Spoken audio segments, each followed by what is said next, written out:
Creepy Real. Essa história aconteceu muitos anos atrás, mas até hoje ela continua muito viva na minha memória, porque na época foi algo mágico para mim. Acho que se eu tivesse visto aquilo com a idade que tenho agora, o mais provável é que teria morrido de medo.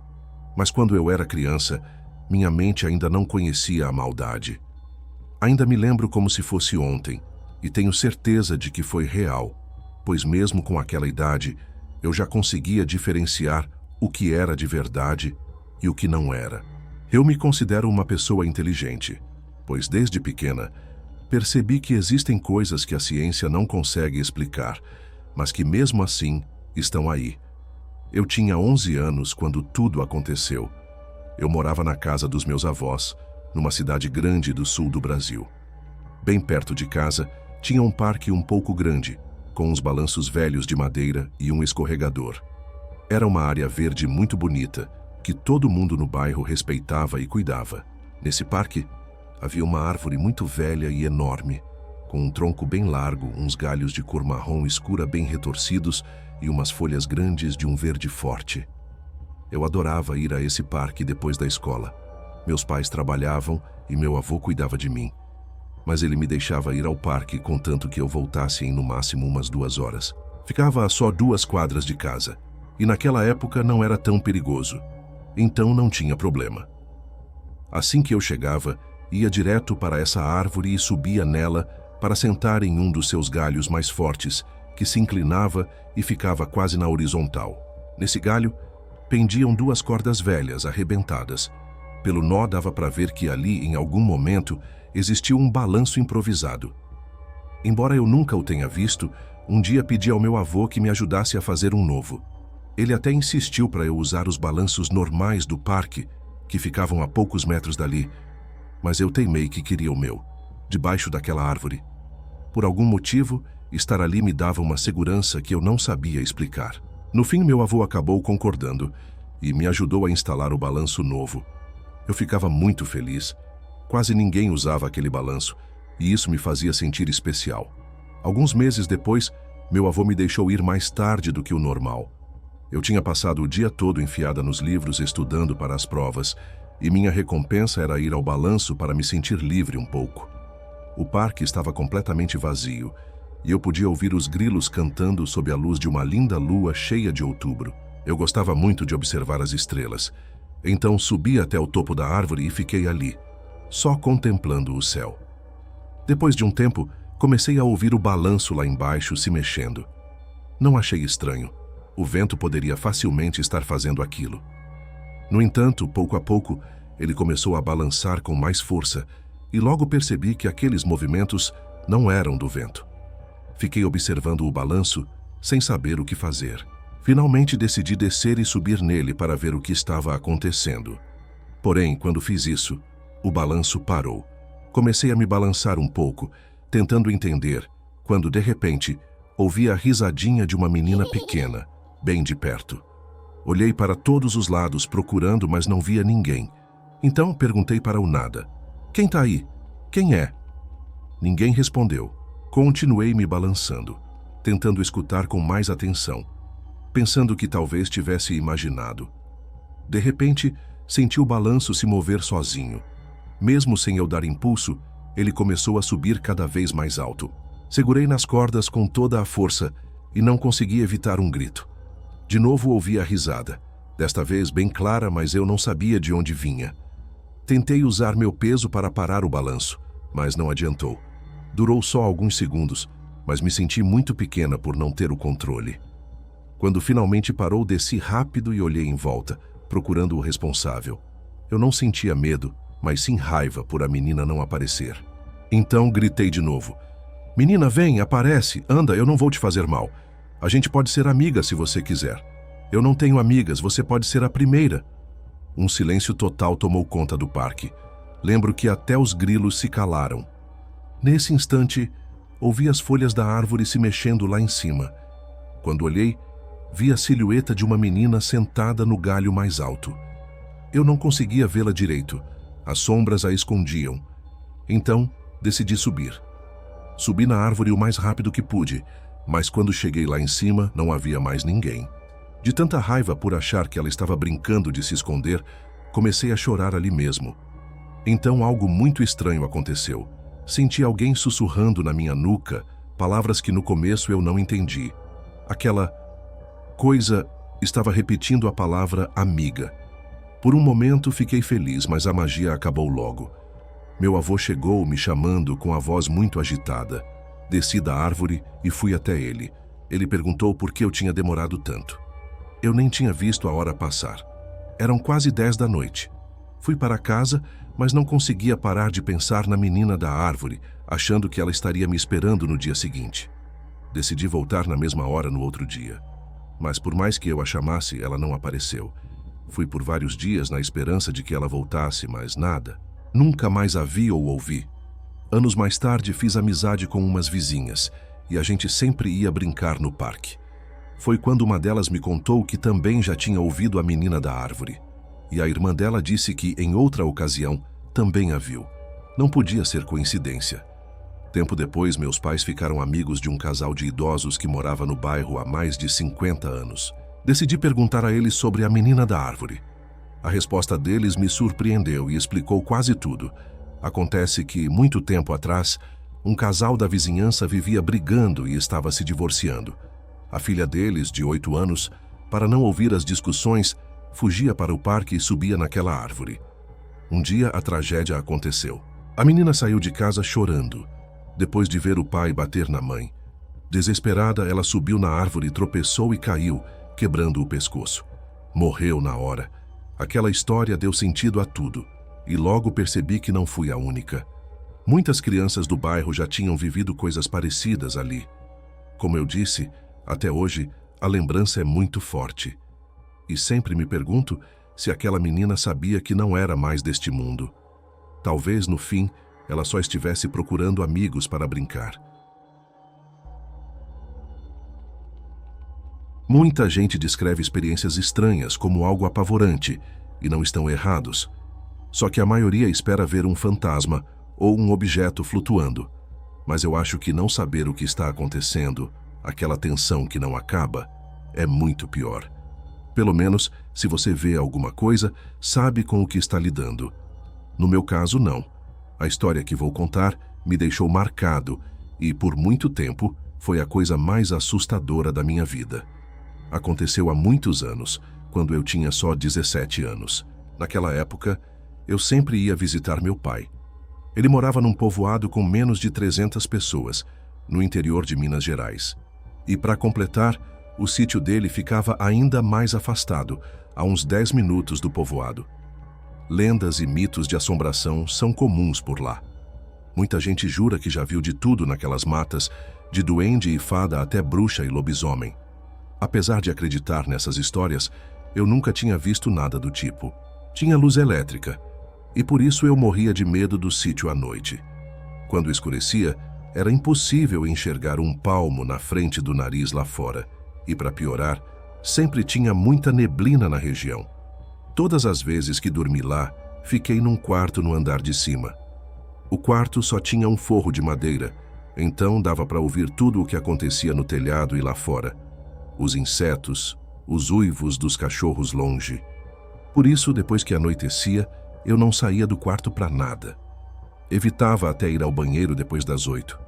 Meu pai dizia que muita gente afirmava ver o próprio capeta andando por ali, o que me deixava o tempo todo de olho em tudo, implorando para não ver ninguém. Mas numa daquelas noites eu estava me preparando para dormir. Meu pai me deu boa noite e foi para o quarto dele, no andar de baixo. Tentei dormir, mas percebi que fazia um frio fora do comum. Me cobri com 2 cobertores, abracei as pernas para esquentar, mas não adiantava. O frio era demais. Eu já estava quase levantando para procurar outra coberta quando, nesse exato instante, comecei a ouvir um barulho de metal batendo, e o som só aumentava. Era alguma coisa de metal batendo com força numa pedra. Eu não sabia o que era e tentei achar uma explicação. Pensei que fosse o balde do poço de pedra que tinha no quintal, mas era muito estranho. O balde era pesado, e pelas batidas parecia que alguém estava jogando ele com raiva contra a borda do poço.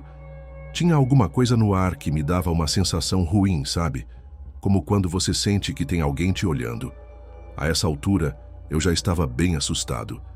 Tentei me convencer de que era só o vento forte daquela noite, que tudo estava na minha cabeça. Mas o balde continuava batendo, cada vez mais rápido.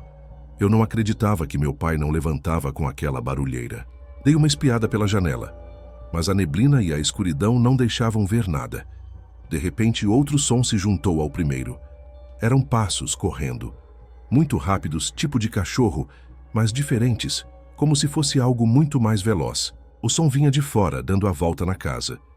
Pensei que fosse um bicho do mato, o que era normal por ali, mas era estranho aparecer àquela hora. Tentei de novo não dar bola e me acalmar, mas aí os passos começaram a vir de dentro de casa. Não era possível que algo tivesse entrado tão fácil. Meu pai trancava tudo com cadeado, mas eu não tinha dúvida. Os passos vinham do corredor de baixo. Eu não sabia o que fazer. Uma parte de mim queria ir ver, para provar que era só um bicho que achou uma fresta. Mas outra parte gritava para eu ficar quieto. Podia ser um animal. Mas e se não fosse? E se fosse outra coisa? Enquanto minha cabeça dava 1000 voltas, o som foi chegando mais perto até que eu tive certeza. O que quer que fosse, agora estava do lado de fora da minha porta. Sentei na cama num pulo, agarrado nos cobertores. A dúvida estava acabando comigo. Eu não sabia o que tinha ali. De repente o som parou, e isso me deu mais medo ainda, porque agora eu não sabia onde a coisa estava. Comecei a olhar para todo lado, apavorado, esperando algo pular da escuridão. Mas os segundos se arrastaram e nada aconteceu. Quando achei que tinha acabado, outro barulho cortou o silêncio. Era um relincho de cavalo, mas muito, muito perto, como se estivesse bem na minha janela. Meu pai não tinha cavalos e ninguém por perto também tinha, que eu soubesse. O relincho continuou, mas parecia vir de lugares diferentes, como se a coisa se teletransportasse. Uma hora na direita, outra na esquerda. Naquele momento, eu só queria poder ver o que estava fazendo aqueles barulhos. Não saber o que era me deixava em pânico. E por último, veio o som que, para mim, foi o pior de todos. Eram correntes, pesadas, enferrujadas, sendo arrastadas lá fora. Igual ao relincho, o som vinha de todo lugar, até de dentro de casa. Pensei no meu pai, mas ele nunca andava no escuro sem lanterna. Eu veria a luz. O barulho era tão alto que doía o ouvido. Foi chegando cada vez mais perto, até que ouvi as correntes do lado de fora da minha porta. Esperei a porta abrir a qualquer momento, mas não abriu. Eu ouvi as correntes raspando na madeira e por um instante vi uma sombra passar por debaixo da porta. Meus músculos travaram, eu nem sentia mais o frio. A única coisa que pensei em fazer foi rezar. E foi o que eu fiz, por minutos que pareceram uma eternidade. Até que, finalmente, o som das correntes foi se afastando, sumindo no silêncio da noite. Eu estava exausto. E por incrível que pareça, depois de tudo aquilo, eu simplesmente apaguei. Quando acordei, não contei nada para o meu pai. Sabia que ele não ia acreditar, mas aquela noite foi e ainda é a mais assustadora da minha vida. Até hoje eu tenho pavor de ouvir qualquer um daqueles sons de novo. Como eu disse, não ver o que me assombrava tornou tudo 1000 vezes pior. Esse foi meu relato e espero que tenham gostado, porque foi exatamente assim que aconteceu. Eu sou de uma cidade grande e durante toda a minha infância fui criado na religião dos meus pais. Mas quando cresci, decidi que precisava ter minha própria opinião, não só seguir a fé que me empurraram. Comecei a pesquisar sobre outras crenças e visões de mundo. Foi quando conheci um grande amigo que tenho até hoje, que me mostrou uma nova filosofia. A partir daí, minha fé se fortaleceu nesse caminho. Minha vida ficou muito mais leve quando minha cabeça e meu espírito finalmente se alinharam. Depois de anos, encontrei uma paz de verdade, que me abriu portas. Mas, como a gente sabe, nada dura para sempre. A vida nunca fica parada. Sempre vem alguma coisa para bagunçar tudo. E muitas vezes, essa bagunça vem em forma de gente. No meu caso, veio de quem eu menos esperava. A gente morava junto há 4 anos, e a vida era tranquila. Eu trabalhava numa fábrica de calçados e também tinha uma lojinha de roupas. Com os dois, eu conseguia pagar minhas contas e as da minha namorada. O único problema era minha saúde, que andava ruim por causa dos meus péssimos hábitos alimentares. Com a ajuda de um médico, fui melhorando aos poucos. Foram alguns anos de luta, e em todo esse tempo, minha namorada foi a melhor parceira que eu poderia ter. Sempre cuidando de mim, atenta a tudo. A gente tinha alguns problemas por causa da fé. Ela não botava fé nenhuma nas minhas crenças e sempre me questionava. Como ela se dizia agnóstica, essa era uma discussão que sempre voltava, mas nunca pareceu nada sério. Pelo menos, até o inexplicável acontecer. Um dia, decidi que precisava ir na casa dos meus pais contar sobre minha situação de saúde, um assunto que eu sempre evitava. No meio da conversa, eles tocaram num assunto estranho. Queriam saber o que minha namorada pensava, porque dias antes, ela tinha ido lá dizer que estava muito preocupada comigo, por causa da minha fé cega em coisas que não existem. A conversa ficou ainda mais pesada. Ela chegou a ameaçar meus pais para que eles me convencessem a largar minha religião. Claro que eles nunca fariam isso, e por isso me contaram. Mas eles estavam com medo, porque ela também os ameaçou se eles me contassem alguma coisa. Achei tudo aquilo muito bizarro. Não conseguia acreditar que minha namorada faria uma coisa dessas. Mas também não ia duvidar dos meus pais, que nunca mentiram para mim. Decidi que tinha que falar com ela cara a cara. Cheguei em casa e ela estava lavando a louça. Fui falar com ela com todo o cuidado do mundo. Não queria brigar. Pensei que ela devia ter um motivo para ter feito aquilo, e eu queria ouvir. Foi aí que a máscara dela caiu. Percebi que por 4 anos ela tinha sido uma pessoa comigo e na verdade era outra. Assim que toquei no assunto, o lado doce dela sumiu. Ela começou a me atacar abertamente por causa das minhas crenças. Naquele momento, decidi terminar. Eu não podia aceitar alguém agindo daquela forma. Ela ficou furiosa. Me ameaçou. Disse que eu ia me dar muito mal se não entrasse no jogo dela. Eu simplesmente ignorei e pedi para ela ir embora. Ela pegou as coisas dela e saiu. Mas quando fui ver meus remédios, ela tinha levado quase todos. Me senti traído. Senti um nó na garganta tão grande que não consegui chorar, mesmo querendo muito.